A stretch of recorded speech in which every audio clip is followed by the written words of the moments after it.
Hello friends, चलिए आज हम लोग बाटले एंड शेपर्ड बुक का एक्सरसाइज 3.6 का कुछ इंपॉर्टेंट प्रॉब्लम्स देखेंगे। चलिए शुरू करते हैं।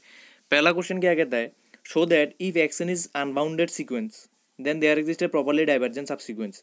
अगर कहता है कि एक्शन एक अनबाउंडेड सीक्वेंस है, एक्शन कोई भी एक अनबाउंडेड सीक्वेंस है, तो उसमें एक उसका मतलब एक्शन का एक प्रॉपर्ली डाइवर्जेंट सब सीक्वेंस रहेगा। चलिए प्रूव कैसे करते हैं।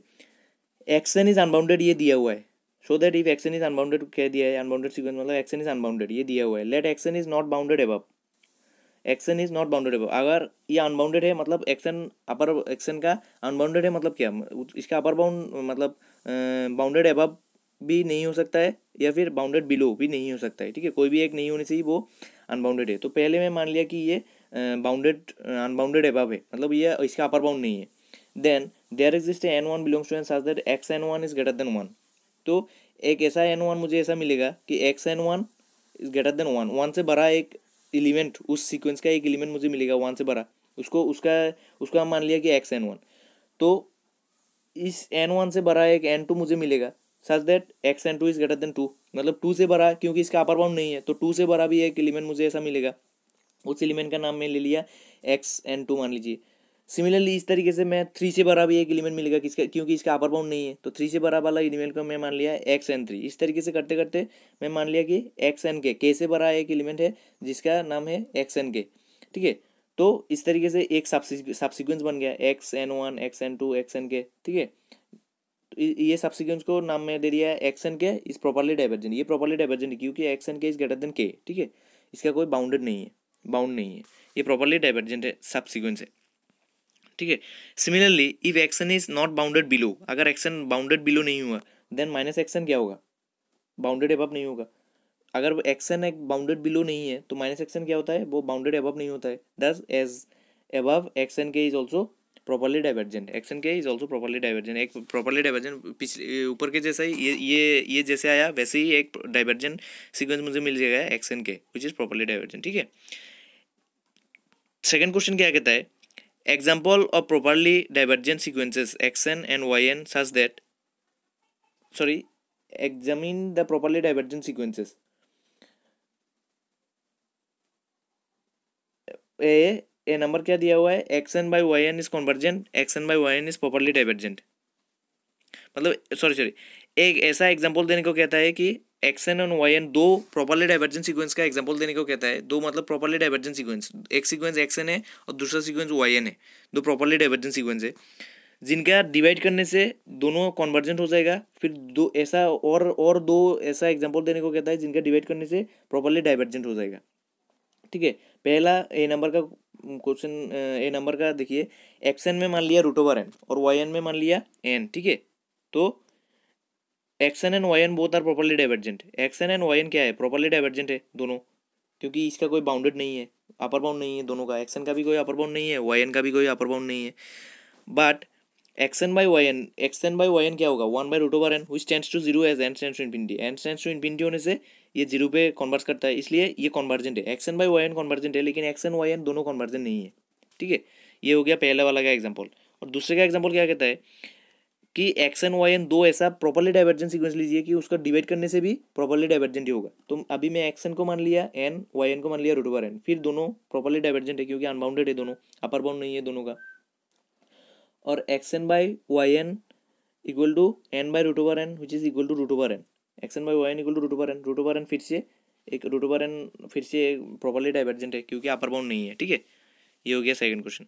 चलिए थर्ड क्वेश्चन क्या कहता है, show that if x N is greater than 0 for all n belongs to n then limit of x N equal to 0 if and only limit of 1/xn equal to plus infinity. कहता है कि कोई show that if x N is greater than 0, मतलब x n अगर कोई for all N greater than मतलब sequence का जितने भी एलिमेंट है सारे अगर 0 से बड़ा हुआ तो limit of x N equal to 0 होगा। कब, if and only limit of 1/xn equal to plus infinity, मतलब लिमिट ऑफ एक्सन अगर 0 हुआ तो limit of 1/xn equal to plus infinity होगा, और limit of 1/xn equal to अगर plus infinity हुआ तो limit of x n equal to 0 होगा। ये if and only if statement है, मतलब दोनों तरफ से प्रूव करना पड़ेगा। देखिए पहले हम मान लिया कि limit of x n equal to 0, तो शो करना पड़ेगा कि limit of 1/xn equal to plus infinity. तो मान लिया कि limit x tends to infinity x n equal to 0। ठीक है, then for any alpha greater than 0 we get K alpha. तो अगर ये 0 limit x tends to infinity equal to अगर जीरो हुआ तो डेफिनेशन के हिसाब से हम क्या लिख सकते हैं, एक अल्फा मुझे ऐसा मिलेगा greater than zero such that के अल्फा इन एन, एक के अल्फा के रेस्पेक्ट में एक के अल्फा मुझे ऐसा मिलेगा such that for all N greater than equal to K alpha X N is less than 1/अल्फा। ठीक है, अल्फा अगर ग्रेटर देन जीरो हुआ तो 1/अल्फा भी ग्रेटर देन जीरो ही होगा, तो एक्स एन लेस देन 1/अल्फा होगा मॉड ऑफ एक्स एन।